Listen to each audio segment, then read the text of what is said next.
Hey, Ty, what's happening? All is well. All is well. Thank you so much for taking out the time to stop by. I'm really looking forward to this interview. Oh, me too. I love that painting. Hold on. You got to pull to the Oh, side. Let me see that. you can see Oh, it. that's beautiful. Well, that's Thank you. from, you Thank know you. what? That's a good one. So I'm Appreciate it. excited. Who knew about this? Yeah, it's definitely an honor. You've been doing some major work for a very long time. That's really Oh, inspiring. you're kind. You're too kind. I've had a good time. That's Right. for You're doing what you love to do, obviously, and you're great at it. oh, thank you, brother. I've had a chance to be with some really good people, and that makes a difference, when you work with the good directors and writers and all of that. You have a great time. They they give you the allowance to go to work and do magical things. So I'm gifted that way. For the viewers who may not recognize you, because you do so much behind the scenes, so let them know what your name is and definitely where are you from. Okay. Little bio here. My name is Robb Wilson King, and I was born in Hollywood. I'm a Hollywood baby. Grew up in Laurel Canyon. Went to Wonderland School way back then when I was very beatnik and bohemian and cool. And, you didn't stand a chance. You knew you were going into the arts when you did that. And, my dad was a designer. He started as a oil painter, but then he became a designer and builder and did a lot of cool stuff in Hollywood and LA. And my mom was a jazz pianist, and she was Ella Fitzgerald's studio pianist for decades in Hollywood at the Catalina studios there. And so I had a great upbringing that allowed me to, move around and, really be able to have a certain freedom. Yeah, if you're not afraid, it helps. And I had every reason not to be afraid. They made it really possible for me to, have a diverse attitude toward everything. And, I went in the service too. I was in Vietnam and I got discharged and went in San Francisco and went directly across the bridge into Haight Ashbury in the 60s. Not a bad deal. And studied at the San Francisco Art Institute. Eventually, I went to New York, studied with Stella Adler, went study architecture back in LA at SciArc, and my studio was in Venice Beach, and that was kind of like the hotbed of really cool art and people, and this was in the early 70s. So I had a real neat environment there, and I rode my bike down the street to Roger Corman and showed him I'd been drafting all along and designing as a kid. And he looked at my stuff and he says, "Did you do that?" I said, "Yeah." And he went, "You're hired, start tomorrow." So I started doing all his films as a set designer. What a gift, I mean, I did one right after the other until it was time to really, become a production designer. I'd done enough, with him. And so I did The Hills Have Eyes was my first film with Wes Craven. And that was pretty hairy. And, we did everything on that. And that started a career that was largely in horror for the first 15, 20 years. I did horror, one right after the other. And, I worked with some really cool guys, Wes Craven. I did Scary Movie with Keenan. I did Low Down Dirty Shame with Keenan. I love working that family. Great friends. And, so I kept building my ante.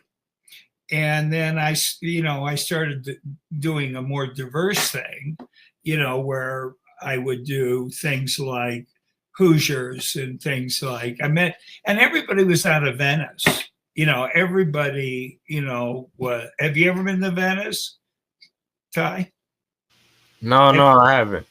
Well, it was, it's pretty cool. And, a couple cool, centers of the universe were there where you could meet writers and directors and who took a chance with you, and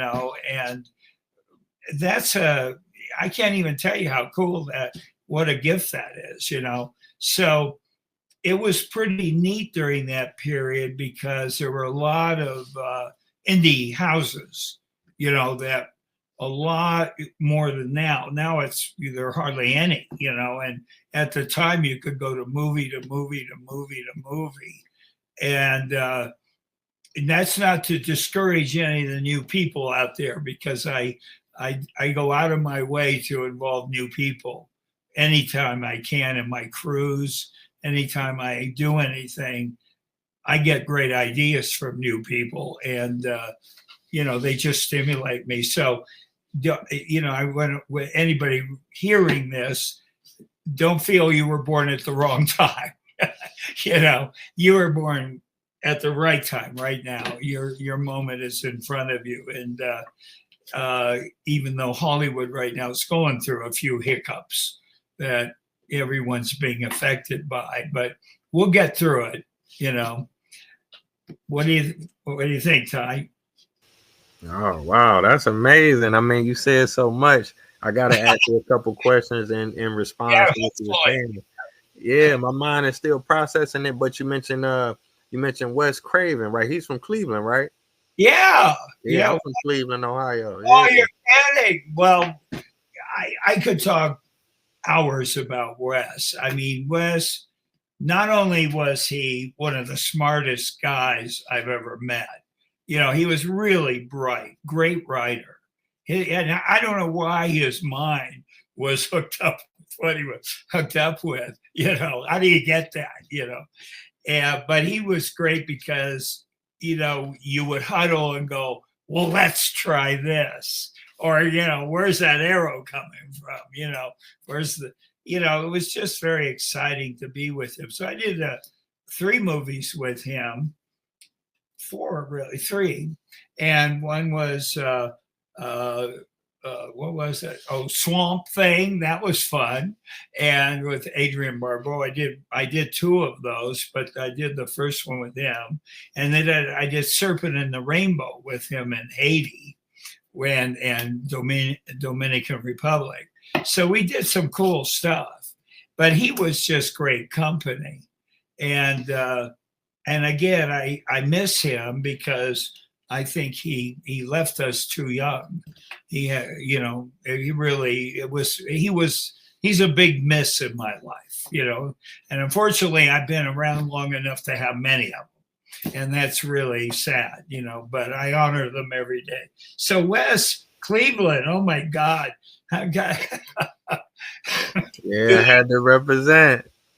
You absolutely do.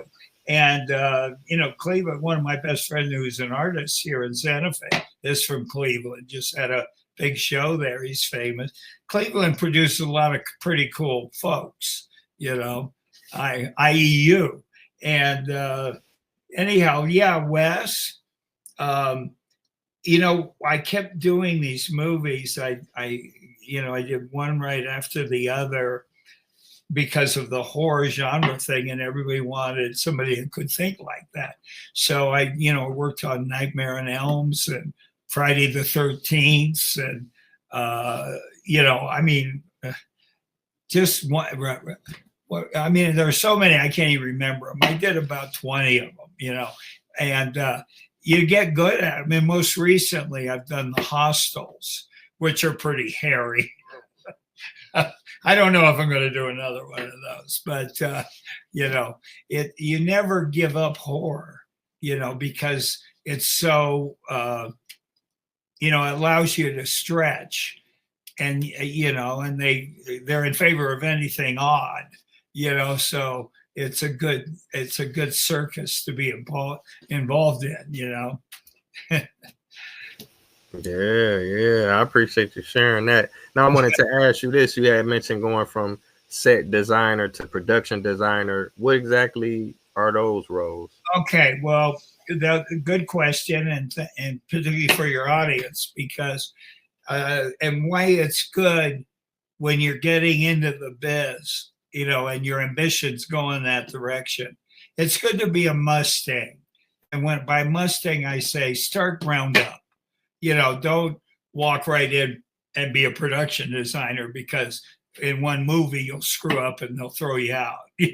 So you want to learn with the basics. And if you're, loves designing film and love film at all, to be a set designer is to be like a draftsman.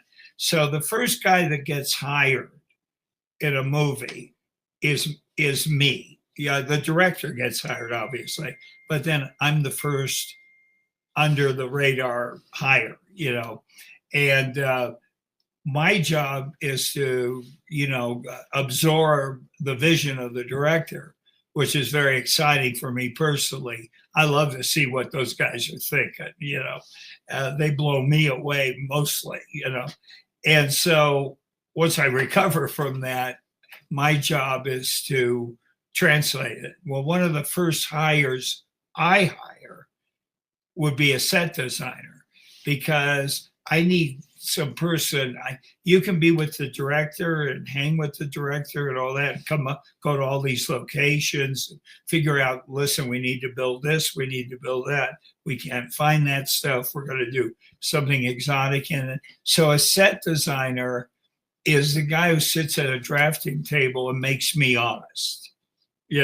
I can give, and that was a good job for me with Roger Corman, because I had to translate all that and actually draw the set, which I knew how to draft and make that set real.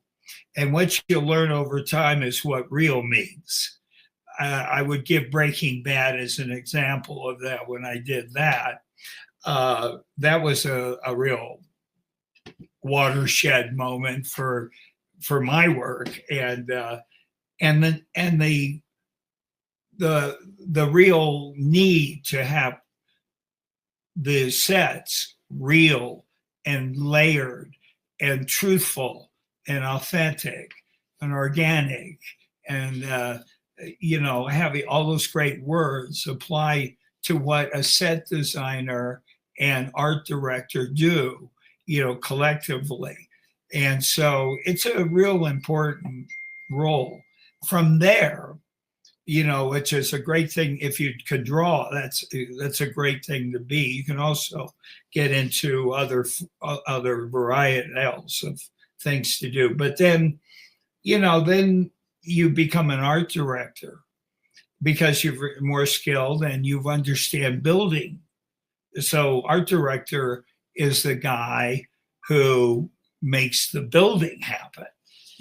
When you production design, you can't be in everywhere at one time. You can't sit at a board and design a set completely. You've got to be out in the field with the director and everybody else, So those roles of set designer and art director are extremely valuable for a production designer.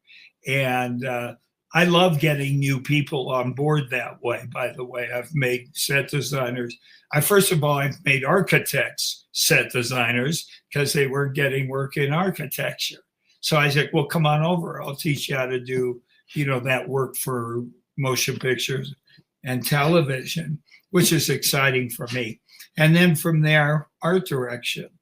And then once you get your ducks in a row a bit and get, your courage up, because oftentimes when you're selling stuff, you're sitting at the edge of the diving board, but there's no water in the pool. That's the feeling you have when you put yourself on the line, delivering, set things that are unique and, unproven and all of that, which are largely in the writing, so that's very important. When you get enough background in you, then you can virtually start your movie, your production design career. But it took me 20 years maybe, or 15 years before I got to where that was. And I was doing great things all along the way anyway. But, so that is a neat trajectory for anyone wanting to be in the biz.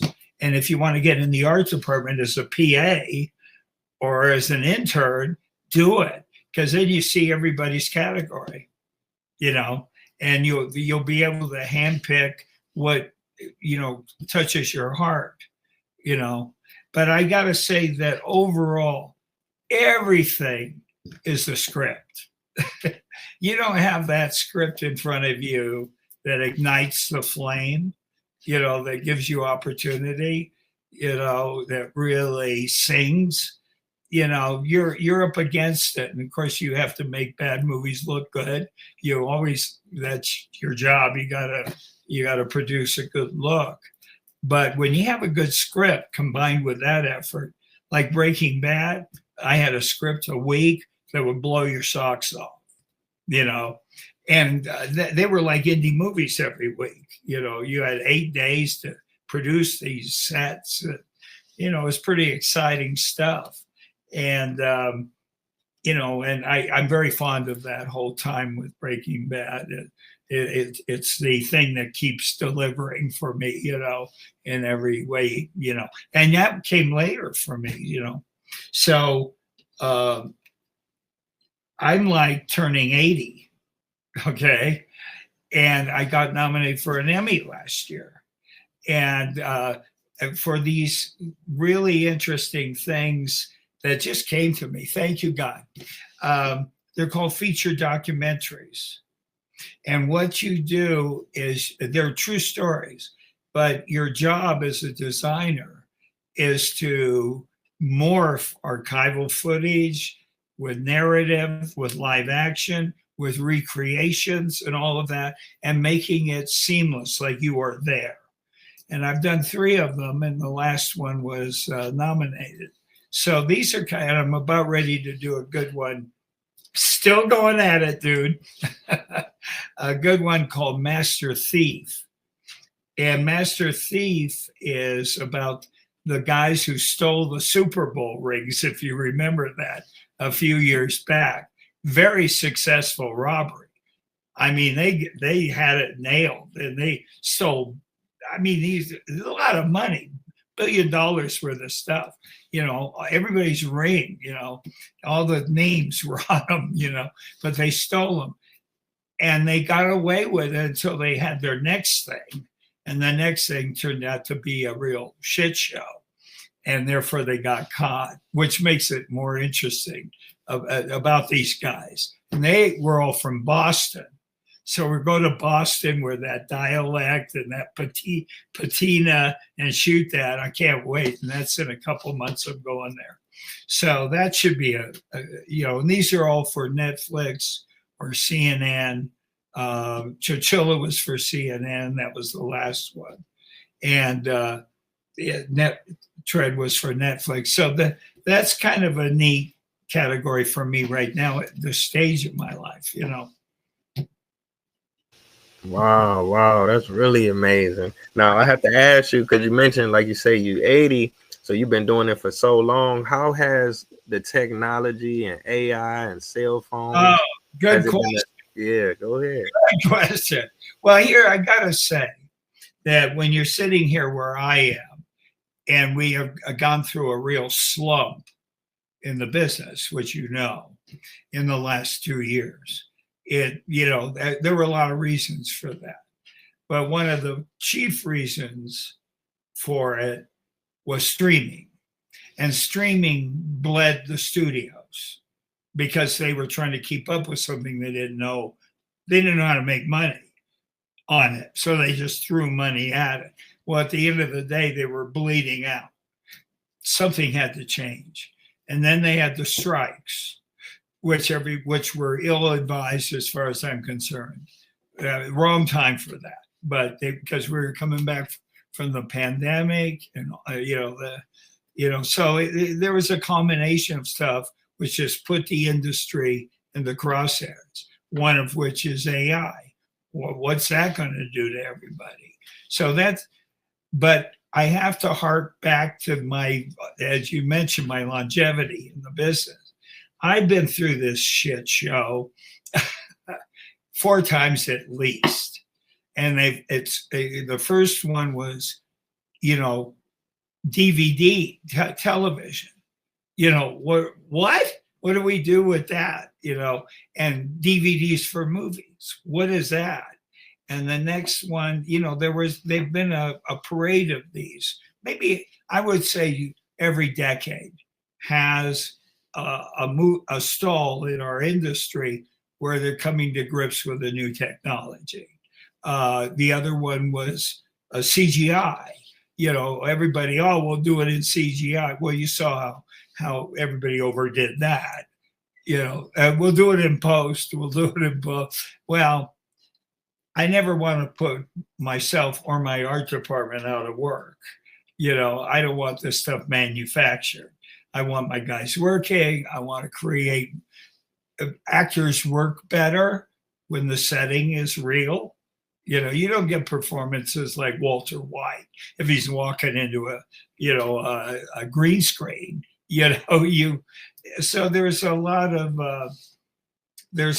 lessons with new technology, but I find that even along the way, and I'm older, I embrace it all because it'll be an interesting tool once harnessed, once understood, not overused. And there'll be people trying to use AI in unscrupulous ways, which will harm us, but we'll get them, we'll capture it. We'll make sure that works for us. And I think that that's just the next thing. We can't be afraid of that stuff, but you've got to be aware of it, and will it cost jobs? Some, but we'll create new things to serve it, and again, we'll learn like CGI, you can't overuse that stuff because it all looks the same after a while. There's nothing fresh about it, and so that's the beauty of Hollywood. It's great to be involved in an industry that's ever changing, and addressing and embracing all the technologies, all the newness, the shit, the Me Too thing. I have to mention that, because that took a lot of people down in our business.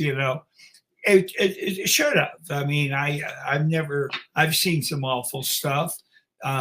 I haven't done awful stuff. I only want to make magic. So I have more women on my crew for the last 40 years than anybody had. I never had issues.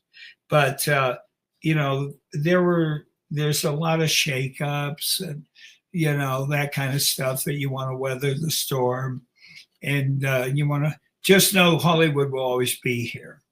The new one, you've heard that in the news about the tariffs for anything coming from abroad. Well, that has Hollywood in, they don't know how to deal with that because all the shows are made away, at this point. A lot of them, most of them, which is also bad in one breath, but in another breath, that's the way these studios could stay alive. So there's a come to Jesus with that, if that's at the hand of Trump, maybe, but it's something that is going to affect us for a while, how to navigate that.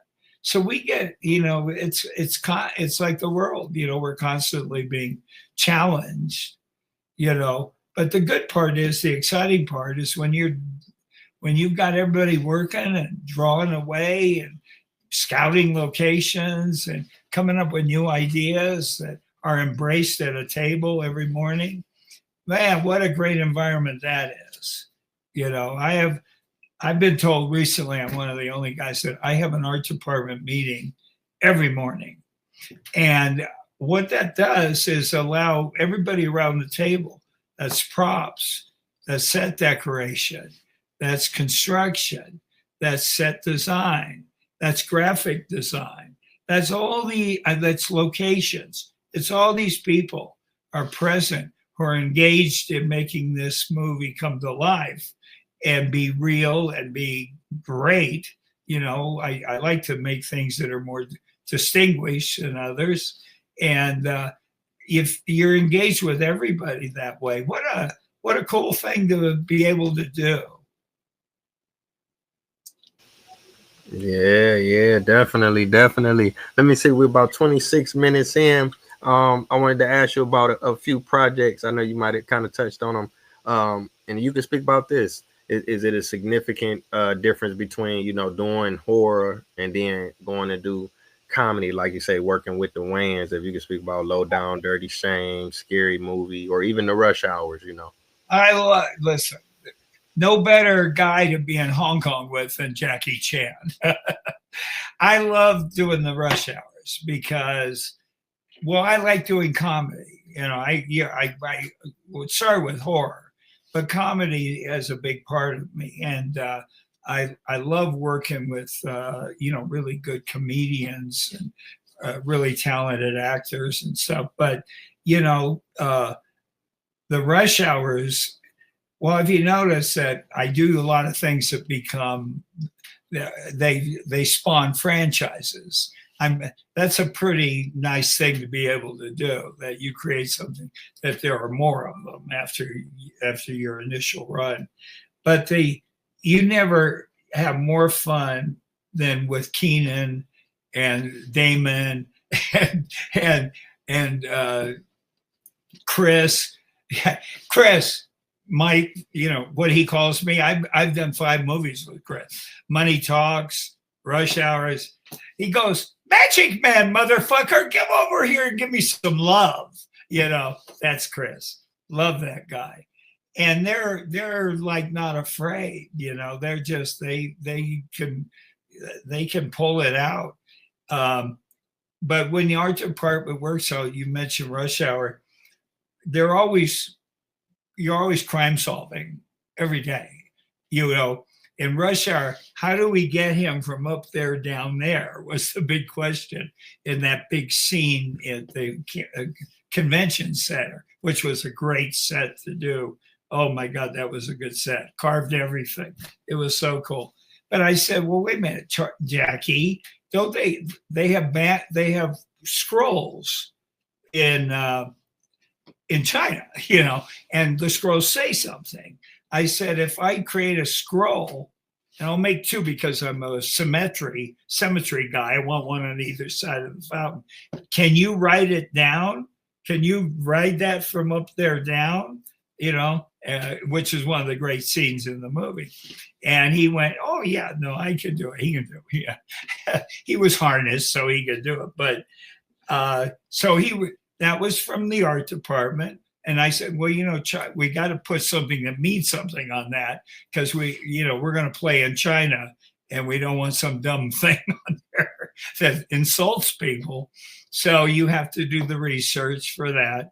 But those are like comedic moments that you're directly involved in, and coming up with ideas, because you always get into these things where you're solving crimes, is the way I put it, and you pull it off. That was a big moment when that worked. I watched every second, from the sidelines, just hoping that everything would go well, and it did. But we were nonstop and coming up with things for him to do.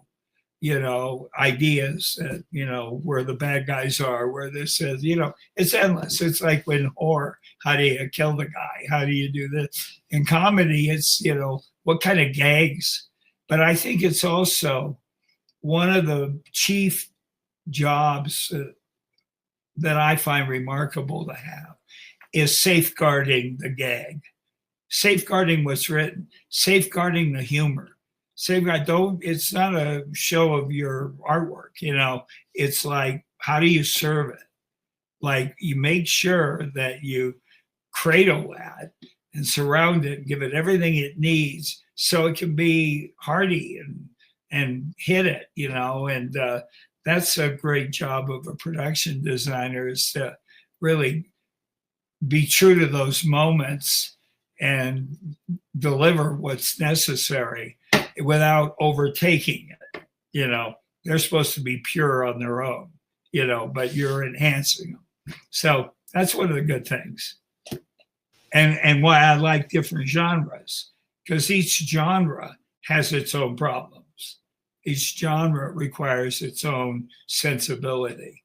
I don't do I do some like Hoosiers and Rudy and those kind. I like those feel good movies that are true to life. I love doing that. You need them once in a while. You can't do a Hostel every, enough.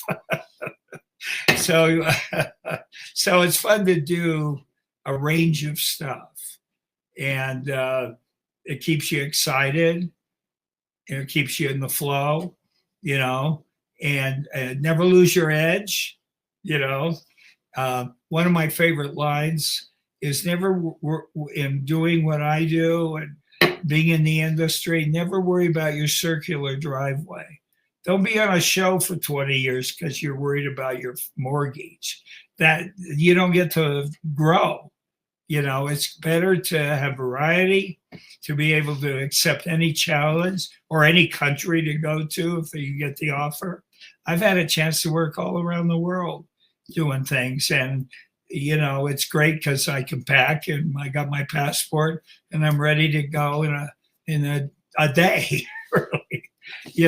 So that's what I give the thing, and it's been very it's paid me back, and over and over again. It's and I hope to continue it. I've got, as I mentioned, there are a couple more things coming. I'm going to do it. I'm going to do it until I can't. Wow, that's really inspiring, and it's definitely exciting. I mean, because just watching those films, like you say, the scene with Jackie Chan and he's sliding down the red scroll, it's exciting just to watch, but just you being there on the set when it happens and being a part of setting it up, these are some people's favorite movies. Like you say, all around the world, people love Rush Hour. Well, can I tell you one last story? Okay. Mm-hmm. I was doing, and this is the gift that keeps on giving, I was in the Philippines, staying at this hotel. I was doing a movie with Ken Russell over there, scouting with him. And one of my movies was playing at the mall, which was Just Friends, with Ryan Reynolds and Amy Smart, and Anna Faris, who I did the scary movies with. Anyway, it was a great movie. And so I had a great time. I did that in Canada. Anyhow, I decided I have an afternoon off. I'm going to go over and see the movie, right? So I sat I got in, snuck up. Everybody's laughing. Everyone's singing every song. I'm going, what the? This is like, so I sat there through the whole thing.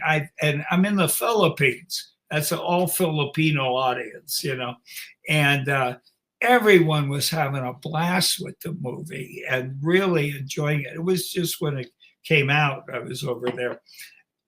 That night, I was going to a producer's little thing at his house. They had the kids in one section and the adults in another. They heard that I had done Just Friends, and I would, everyone came in, knew every song, went back to the hotel, turned on the hotel television so I could calm down a little bit. And what's on is one of my other movies, from one of my Iron Eagles with Lou Gossett. And I did 3 of those with Uncle Lou, and God bless his soul. And so that's in one day, right? Wow, that's amazing. Can't beat that one. And then you get to travel. I love traveling. I visited about 70 countries. That's my favorite thing to do. Well, that's where you learn. That's exactly. any chance, any way to travel is, you got to do it, because that's better than any film school, than any school, period, is what you learn out there, real life stuff. And kudos to you on that, because it's made you who you are. And I think that's a great statement from you. And I never turn down going away. I don't care what it is. Yeah, I got to work with who? That's okay. I'll go there. Yeah, you're right about that. So go ahead. No, I was gonna say I just really appreciate all of the information you're sharing, because like I say, these are some of people's favorite movies in the world, and we take for granted sometimes the movie may be an hour or hour and a half, but you putting all of this work into it, all behind the scenes, traveling and looking at the script and doing this and doing that just to entertain us, and I really appreciate it. Well, a lot goes into it, and yeah, you're good that you do, because you help us fill the auditoriums. You're important, that you keep this alive, this feeling alive for film, and what you get out of sitting in that theater is great. My first film, just to let you know, being a Hollywood baby, was at the Grauman's Chinese, and they took me down there, and at 7, I watched King Kong. That blew me away. And that started it. That's it. So that's a good philosophy to travel a lot, see a lot of movies, interact with everybody on them, have a lot of narrative about it, between you, and it makes it a fun experience, and it just and it's fun to run into people that like your stuff too. Thank you very much for that. That's so flattering. Yeah, definitely, man. We humans, we love film, and we appreciate you putting those things together. Now, one last thing before I go, you had mentioned taking opportunities or taking up internships and stuff like that. Are you working on anything, and do you have any available internships or Well, I'd love to guarantee something, or I'd love to say, hey, the answer is right now, with this industry being like it is, till you're on it, till you're on the dotted line, you're signed, and you've worked 1 week, then you have a chance to do the movie. There's been just a lot of pitfalls, recently with what's going, what isn't. I think that it's certainly when I'm in Boston, if anybody on your podcast is in Boston and they're listening to you and they hear that Master Thief is coming to town, find me. Find me. And so I'm sure we could do something. I'm going to need, those things don't have a lot of money. So I got to reach out to people. So it's a great show to maybe get your feet wet. So if you hear there, I can't say when it is or what, because they haven't told me yet, but I know it's this year. That's a 2-month thing. So, that's the only one I can give away right now. And in New Mexico, we finally have some things coming up. I have Redemption Run coming up, which is way cool. And that's with, I hope, Anthony Hopkins and Armie Hammer and a couple really cool, and a really good Native American gal who's actually in Dark Horses, right, or Dark Winds right now. And so that's coming up, but I'll probably be the first of the year. That's all I can give away right now. Right. I definitely appreciate you sharing that. And like I say again, it's definitely been an honor. And I really appreciate your contributions to film and television. And I look forward to all of the work that you have coming in the future as well. And I want to thank the viewers for tuning in. Great, Ty. And if you want to be an agent anytime, I'm looking for one. I'm kidding. Okay. All right. Yeah, I definitely keep in touch. All right, bye. Nice talking to you. Likewise. Take care. Bye-bye, Ty. All right. Bye-bye. Keep it up, man. Keep it up. Thank you.